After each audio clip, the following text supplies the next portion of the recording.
අපි අද හදාගන්නේ රසවත් කෙකටිය බැදුමක්. ඉතින් ඔයාලා මගේ channel එක තාම subscribe කරලා නැත්නම් දැම්ම subscribe කරන්න. මතක ඇතුව එහා පැත්තේ තියෙන bell icon එක click කරන්න. ඕගොල්ලන්ගේ වටිනා අදහසත් පහලින් comment කරන්න අමතක කරන්න එපා. අපි යම් වීඩියෝ එකකට කොහොමද කෙකටිය බැදුම හදාගන්නේ කියලා බලන්න. මේ තියෙන්නේ කෙකටිය මේ ලපටි කෙකටිය. මේවා වැවෙන් කඩා ගන්න ඕනේ මෙහෙම ගලවලා ගන්න ඕනේ. අරගෙන මේ හොදගෙන තමයි මේ තියෙන්නේ. අපි මේක ගොඩක් ප්‍රමාණයක් හැදුවට හැදිලි ඉවර වෙනකොට බොහොම පොඩ්ඩක් වෙනවා. අපිට ඕනේ මේ කෙකටිය දඬු ඕනේ මේ විදිහට. මේකට දානවා ඉස්සෝ. කූන් ඉස්සෝ.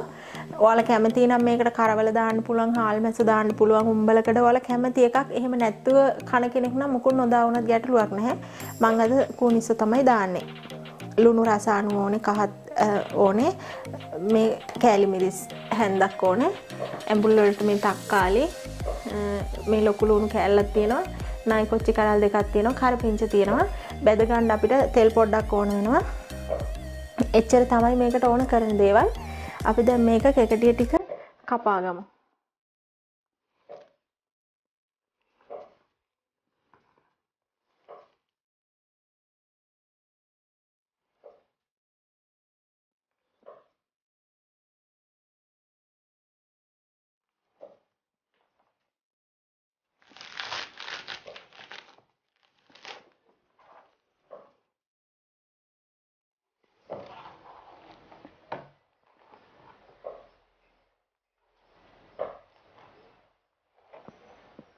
මේක ටිකක් ලොකුවට කැපුවට කමක් නැහැ. මෙහෙම හීන් වෙන්න ලියන්න ඕනේ නැහැ. මේ අඟලේ විතර කෑලි කපා ගමු.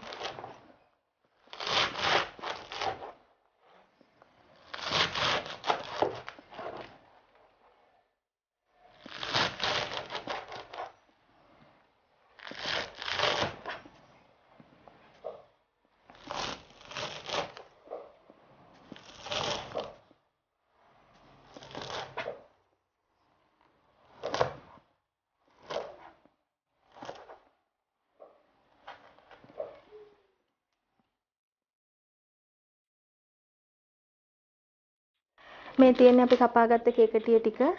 දැන් අපි මේ ඇතිලිය ලිපේ තිබ්බා. දැන් අපි මේක රත් වුණාම තෙල් පොඩ්ඩක් දාගමු.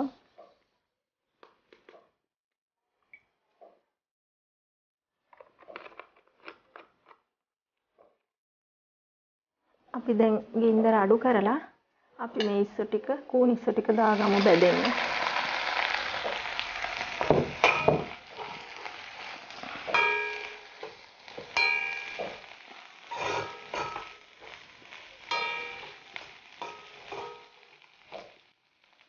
ඒක බෙදෙන අතරතුරේ අපි කරපිංච ටික දාගමු. මේ කොච්චි මෙහෙම පළලා තියෙන්නේ නැත්තම් ඇතුළට යන්නේ නෑනේ මේ ලුණු ඇඹුල්. ඒ නිසා මෙහෙම පළලා තියෙනවා. ඔයාලා කැමති නම් හීන් වෙන්න කැපුවත් කමක් නෑ. මේ විදිහට තිබ්බහම කනාලට විතරක් දෙන්න පුළුවන්. පොඩි අයට එහෙම කන්න බැරි නිසා. ඔන්න අපි තක්කාලි ලුණු ටිකයි දාගත්තා.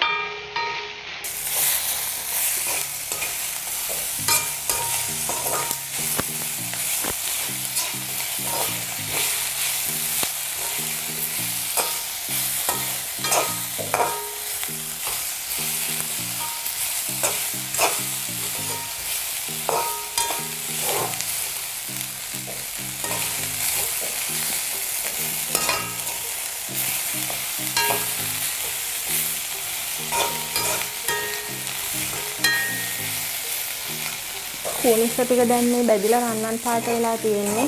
හොඳට සුවඳයි මේ කූනිස්ස බැදෙද්දි. අපි දැන් මේකට කහ කුඩු ටිකක් දාගන්න ඕනේ. කෑලි මිරිස් ටිකකුත් දාගන්න ඕනේ.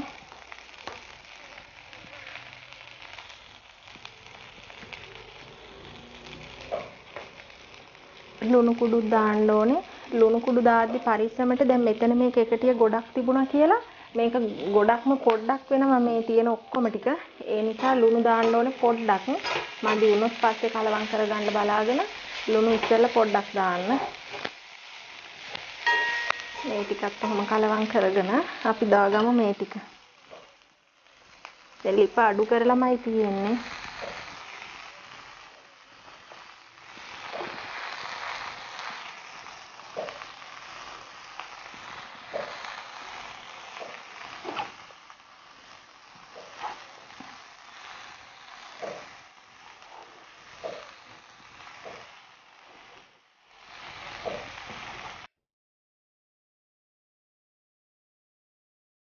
අන්න දැන් මේක මෙහෙම අනිත් පැත්තට හරව ගන්න ඕනේ.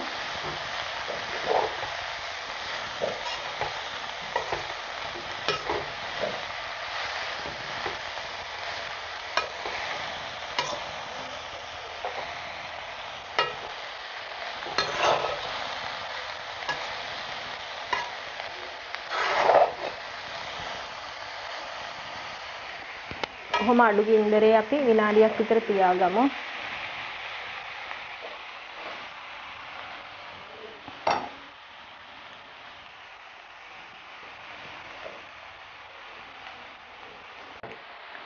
මේක මේ දැන් ටිකක් අඩු වෙලානේ තියෙන්නේ.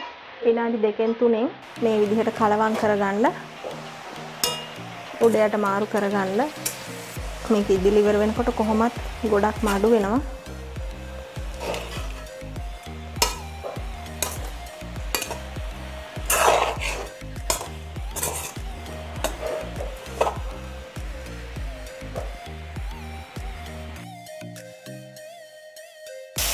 මේක දැන් ඉදිලි ඉවරයි. ඔයාලට පේනවනේ දැන් ගොඩක් අඩු වෙලා තියෙන්නේ කියලා. අපි ගොඩක් මේ ඇතුලෙන් එකක් කිට්ටු වෙන්නම දැම්මා. දැන් ඔන්න ඒක හොඳටම අඩු වෙලා තියෙන්නේ.